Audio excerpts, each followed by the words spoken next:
Welcome to சித்ராசமையல்.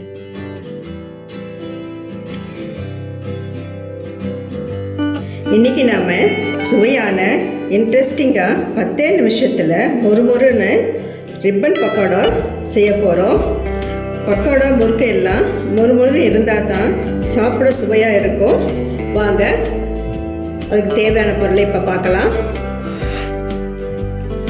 பச்சரிசி மாவு, இது நீங்கள் கடையில் வாங்கலாம் இருந்தாலும் சரி, வீட்டில் இருந்தாலும் சரி, நல்லா சல்லிச்சு ஒரு 300 கிராம் எடுத்துக்கிறோம். இது கடலை மாவு 75 கிராம், பொட்டுக்கடலை மிக்சியில் போட்டு சல்லிச்சு ஒரு 75 கிராம் எடுத்துருக்குறோம். பெருங்காயம் 1/4 ஸ்பூன், மிளகாத்தூள் 2 ஸ்பூன், எள் 1 ஸ்பூன். வாங்க இப்போ நம்ம செய்ய ஆரம்பிக்கலாம்.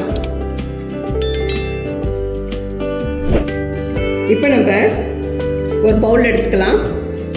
இதில் ஒவ்வொரு பொருளாக நம்ம சேர்த்திக்கலாம். எடுத்து வச்ச பொருளெல்லாம் ஃபஸ்ட்டு பச்சரிசி மாவு அது போட்டுக்கலாம்.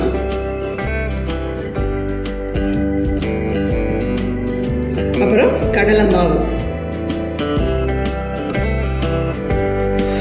பொட்டுக்கடலை மாவு,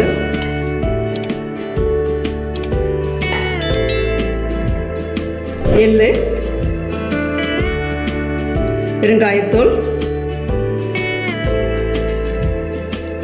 மிளகாத்தூள்.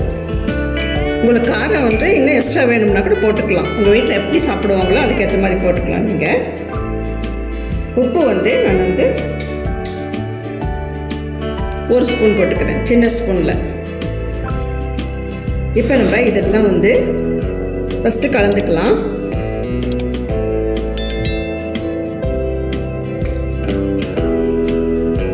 கலந்துட்டோம்.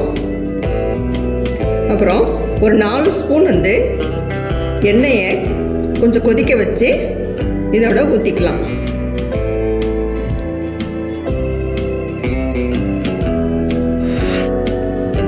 பாருங்க, எண்ணெய் 4 ஸ்பூன் 4 டேபிள் ஸ்பூன் எண்ணெய் இதோட நான் ஊற்றிக்கிட்டேன். நல்லா கொதிக்க வச்சு எடுத்து வச்சுருந்தேன். அதை நான் இப்போ ஊற்றிக்கிட்டு பிசைஞ்சுக்கிட்டேன்.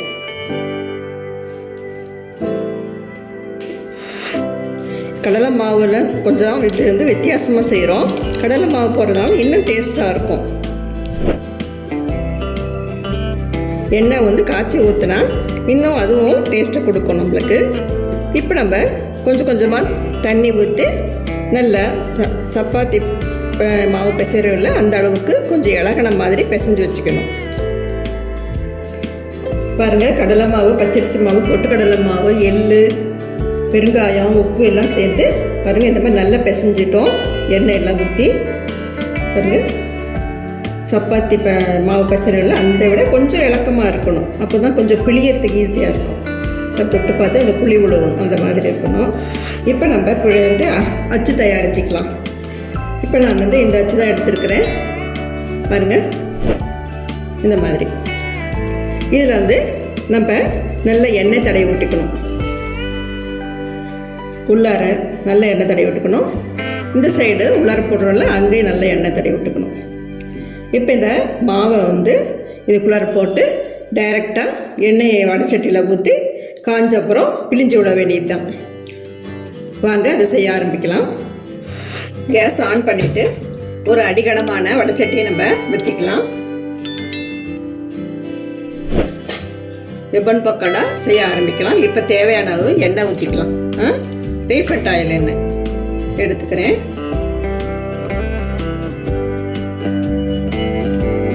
அது கொஞ்சம் காயிட்டோம். எண்ணெய் காஞ்சிடுச்சு. அடுப்பை நம்ம சிம்மில் வச்சுக்கிட்டு பிழிச்சு விடலாம்.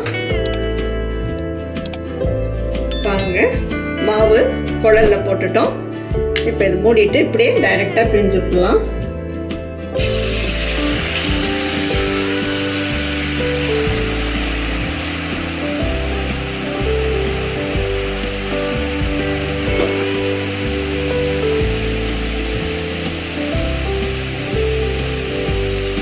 பப்புள்ஸ் எல்லாம் அடங்கின அப்புறம் பின்னால் திருப்பி விட்டுக்கலாம்.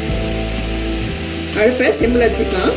அப்போ தான் மாவெல்லாம் நல்லா வெந்து வரும்.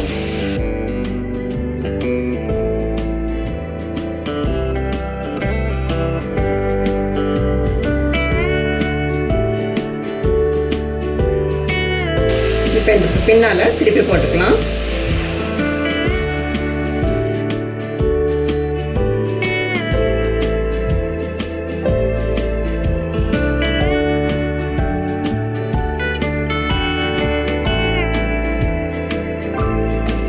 பாருங்கள், ரிப்பன் பக்கோடா ரெடி ஆகிடுச்சு. திருப்பி போட்டுக்கிட்டோம். திருப்பி போட்டதுலேயும் மாவு நல்லா வெந்து பபுள்ஸ் எல்லாம் அடங்கிடுச்சு. இது நம்ம ஒரு தட்டில் நம்ம எடுத்து வச்சுக்கலாம். மீதி மாவும் இதே மாதிரி பிழிஞ்சு எடுத்துக்கலாம். ரிப்பன் பக்கோடா ரெடி ஆகிடுச்சு. ஒரு தட்டில் நம்ம பரிமாறிட்டோம். நீங்களும் டேஸ்ட் பண்ணி பார்த்தோம். ரொம்ப காரம் உப்புலாம் எங்களுக்கு சரியாக இருக்குது. உங்களுக்கு காரம் உப்பு கூட இருந்தால் நீங்களும் அதை கொஞ்சம் சேர்த்து போட்டு அதே மாதிரி இந்த அளவோடு நீங்கள் செஞ்சு பாருங்கள். ரொம்ப டேஸ்ட்டாக வரும். ரிப்பன் பக்கோடா செஞ்சு ஒரு பாலித்தீன் பையில் போட்டு நல்லா இருக்க கட்டி வச்சிங்கன்னா ஒரு 15 நாள் கூட வச்சு சாப்பிட்லாம். அது நமுத்தும் போகாது பாலித்தீன் பையில் போட்டதுனால. இந்த தீபாவளிக்கு இந்த ரிப்பன் பக்கோடா செஞ்சு மகிழுங்க. தீபாவளியை சிறப்பாக கொண்டாடுங்க. இந்த வீடியோ உங்களுக்கு பிடிச்சிருந்தா சித்ரா சமையலுக்கு லைக் பண்ணுங்கள், கமெண்ட்ஸ் பண்ணுங்கள், சப்ஸ்கிரைப் பண்ணுங்கள். உணவே மருந்து. மிக்க நன்றி. இந்த வீடியோ உங்களுக்கு பிடிச்சிருந்தா சித்ரா சமையலுக்கு லைக் பண்ணுங்கள், ஷேர் பண்ணுங்கள், சப்ஸ்கிரைப் பண்ணுங்கள். உங்களுடைய கருத்துக்களை கமெண்ட் செக்ஷனில் பதிவு பண்ணுங்கள். உணவே மருந்து.